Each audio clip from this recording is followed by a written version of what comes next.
من ذا الذي يقرض الله قرضا حسنا فيضاعفه له أضعافا كثيرة والله يقبض ويبسط وإليه ترجعون. بناوی خوای بەخشندەی میهرەبان،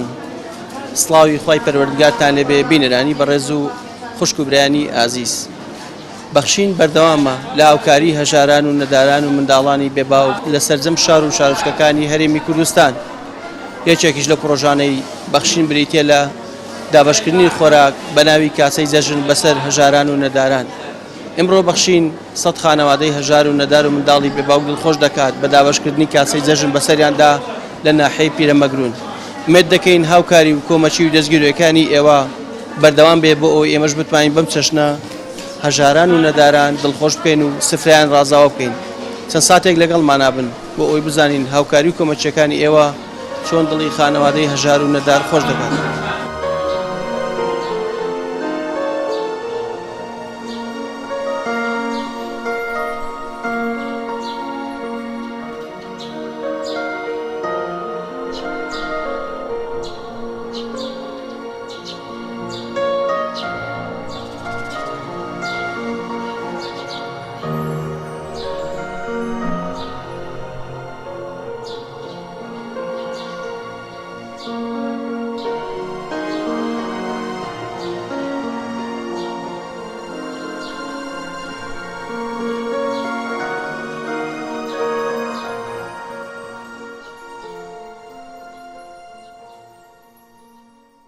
دەستان خۆش بێ و ماڵتانەوە بێ و خوا ڕزقتان بدا و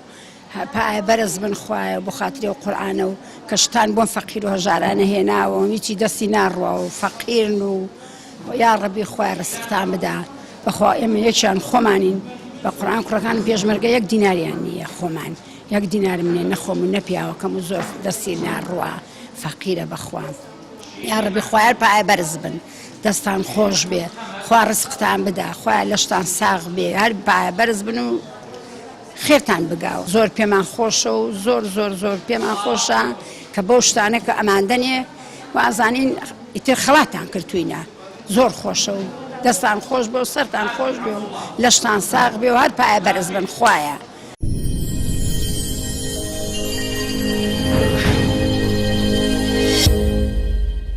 یەکشتمان نییە فەقیرم پیاوەکەم لە عەزا کەوتووە توانای نییە ئەنجا عەمەلیات کراوە 2 عەمەلیات کراوە سوێندەیەک لە سکار جێماوەیەک گولچیلەیەکی بەردی تایە 15 بەردی تایە ئەنجا گولچیلەیەکیشیان 6 بۆتەوانێ ئێستا سوێندەی پێوەیە ناتوانێت توانای نییەوە لە عەرزا کەوتووە دوای جەژن ئەبێ بیبێنە خەستخانە عەمەلیات کرێ پارەمان نییە هیچمان نییە ناتوانین هیچمان بۆ ناکرێ سوپاسیانەکەین خوا خێریان بنووسێ خوا ڕزقیان بایەخوا خوا هەموو دەمێ دەستیەوەش خۆشکە و وەش سەلامە بن. بەخشین خێرخوازانی خۆشەویست لە ڕێگەی ئەم ژمارە تەلەفۆنانەوە دەتوانن پەیوەندیمان پێوە بکەن و ببەخشن تا بەخشین بەردەوام بێ. بەخشین 0770 961 13 13 0770 961 35 0750 723 25 55. زۆر سوپاسی کەناڵی بەخشینەکەم کە ئەم یارمەتیۆم ئینیان بۆ هێنامی زۆر سوپاسیانەکەم خوا سەرکەوتویان کە خوا بینم زەڕەتیان کە و خوا پاداشتی هەر هەموو لایەباتەوە بۆ خاتی پێغەمبەر زۆر سوپاسانەکەم یا ڕەبی یاد لە خۆشیان زۆر سوپاسانەکەم بە قوربانم زۆر سوپاسی هەر هەموو لایەکەکەم بە قوربان زۆر سوپاسی کەناڵی بەخشینەکەم بە قوربانێ بم بە قوربان ڕەبی بێوەی خوا سەرکەوتوو بێم زەڕەتتان کە و خوایە پاداش ناباتەوە زۆر سوپاس بە قوربانتان.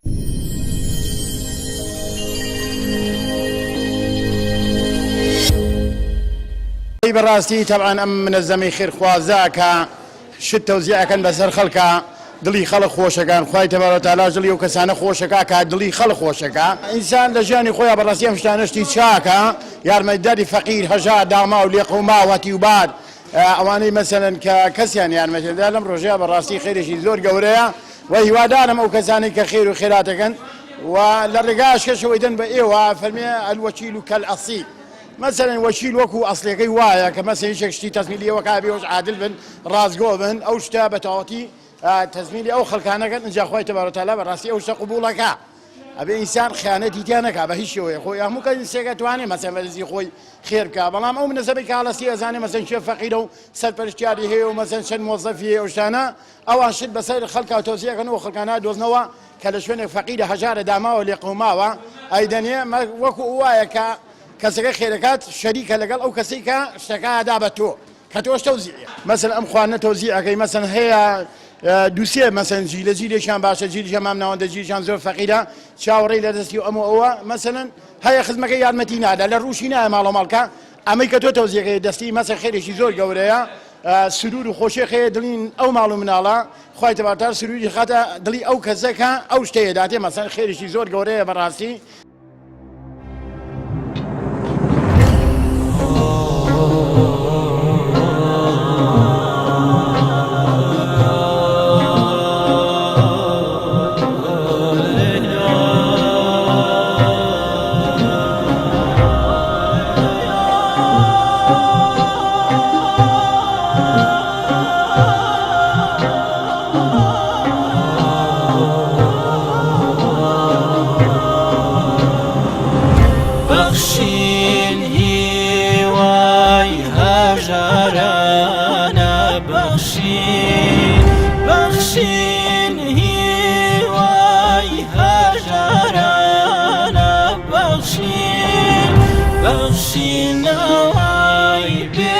سانا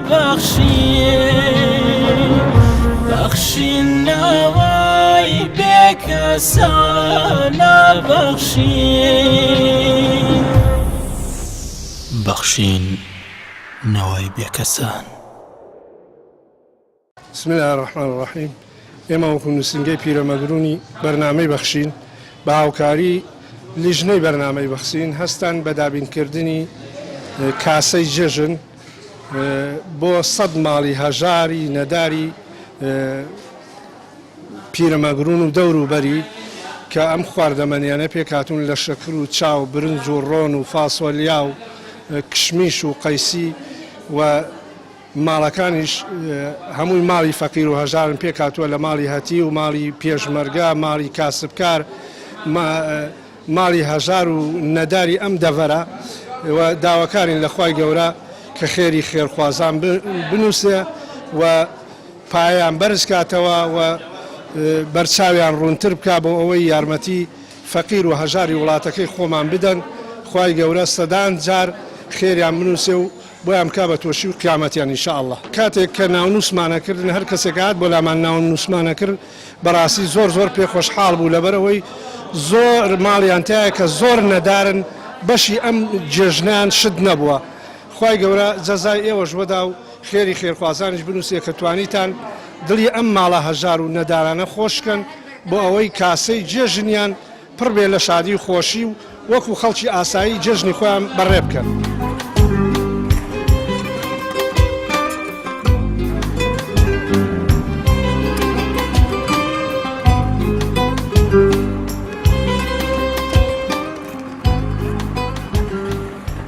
بسم الله الرحمن الرحيم. سەرەتا پیرۆزبایی جەژنی قوربانی پیرۆز لە هەموو مسلمانانی جیهان بەگشتی و وڵاتی کوردەواری خۆشمان بە تایبەتی ئەەکەم داواکەرم لە خوای پەروەردگار جەژنێکی خێر و خۆشی و بەرەکەت بەسەر ئومەتی ئیسلاما بێتەوە بەسەر وڵاتی ئێمەدا بێتەوە. خۆشەویستان و بەڕێزان ئێمە لە درێژەی کار و چالاکیەکانمان بۆ جەژنی قوربانی پیرۆزی ئەم ساڵ بڕیارماندا کەوا لە 3 جێگا لە شار ڕۆژکەی پێنجوێن و باوەنور و پیرەمەگرون 3 پرۆژەی کاسەی جەژن خۆراکیان بۆ ئامادە بکەین کە خۆراکە بریتە لە 10 کیلۆ برنج و 5 کیلۆ ڕۆن و 3 کیلۆ شەکر و 2 دۆشاوی گەورە و شەکر و چای و فاسۆلیا و قەیسی و کشمیش و شەربەت و هەموو ئەوەی کە پێویستی جەژنە بڕیارمانداوە کە وەکو ئەمڕۆ ئەیبینن ئەمڕۆ لە شارۆچکەی پیرەمەگرونی خۆشەویست پرۆژەکەمان جێبەجێ کردووە. بۆیە داواکارین لە خوای پەروەردگار کە هەمیشە و دایم لە کاری خێرا کۆمان بکاتەوە و زۆر سپاسی خێرخوازانەکەین کە یارمەتیان داوین بۆ بەجێبەجێکردنی ئەم پرۆژانە و داوایان لێ یەکەین زیاتر و زۆرتر دەستی هیمەتیان ڕابکێشن بۆ ئەوەی زیاتر خەڵک لەم جژنەدا بتوانێت ئینشاءالله کاسەی جژنی هەبێ و کەم و کوڕی پێوە دیار نەبێ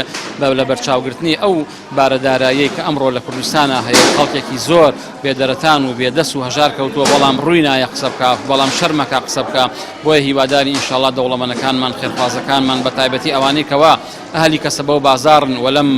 مەوادانەیان هەیە و لەم کۆمپانیایانیان هەیە بتوانن ئینشاءالله بە خۆراکی وشکە یارمەتی ئێمە بن ئێمەش ئینشاءالله بتوانین لە شوێنی تر دابەشی بکەین خوای گەورە هەموو لە یەکمان سەرکەوتوو بکە ئینشاءالله.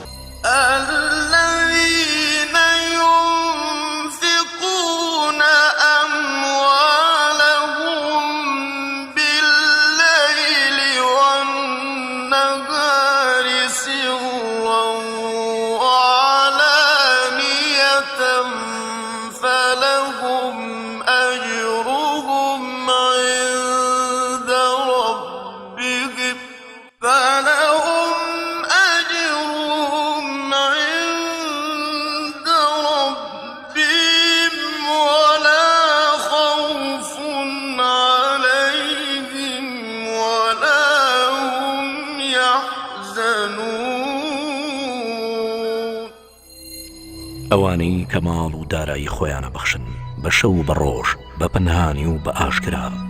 ئەوانە هەر پاداشتیان لای پەروەردگاریانە و هیچ ترسێکیان نییە لە داهاتوودا و ئەوانە خەفەتبار نابن بۆ ڕابردوو.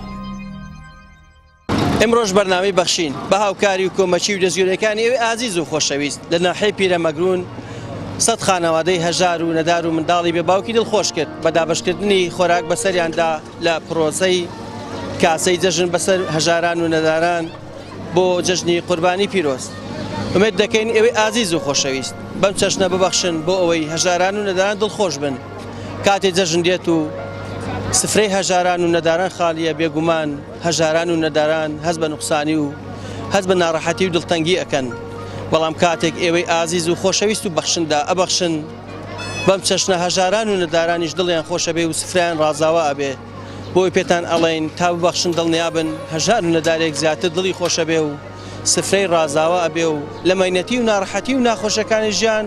تۆزێ پشوو ئەدات. بۆی پێتان ئەڵێن تا ئێوە بەخشن ئێمەش بەم چەشنە هەژاران و نەداران لەسەر جەمشار و شارۆچکەکانی هەرێمی کوردستان بەسەر دەکەین و دڵیان خۆش دەکەین. تا بەرنامەیەک تر پێتان شاد دەبینەوە بەخوای پەروەردگارتان ئەسپێرین. وەسەلام عەلەیکوم وەڕەحمەتوڵڵاهی وبەڕەکاتوه.